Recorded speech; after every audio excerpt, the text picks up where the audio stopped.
Hello everyone, welcome to the channel. நடிகை Sreeleela transparent சேலையில் செம hot photoshoot. Telugu சினிமாவில் முன்னணி நடிகையாக வலம் வருகிறார் ஸ்ரீலீலா. அவருக்கு அதிகம் ரசிகர்களும் கிடைத்திருக்கிறார்கள். ஸ்ரீலீலா தற்போது டிரான்ஸ்பரண்ட் சேலை செம கவர்ச்சியாக போஸ் கொடுத்து இருக்கும் ஸ்டில்கள். நடிகை ராஷ்மிகா சேலையில் அசத்தல் ஃபோட்டோஷூட்.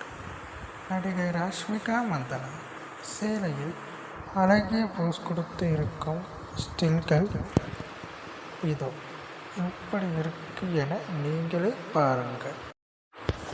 எல்லை மீறும் கவர்ச்சியில் நடிகை ஷாலினி பாண்டே படு கவர்ச்சியாக ஃபோட்டோஷூட். ஆற்றடி பகர்ப்புகள். நடிகை ஷாலினி பாண்டே தற்போது கைவசம் எந்த பெரிய படங்களும் இல்லாமல் இருக்கிறார். ரசிகர்களை கவர தொடர்ந்து உச்சகட்ட கவர்ச்சி ஸ்டில்களை வெளியிட்டு வருகிறார். அவர் தற்போது படு கவர்ச்சி உடையில் அவர் போஸ் கொடுத்து இருக்கும் ஸ்டில்கள். Thanks for watching the video. Subscribe to see more videos.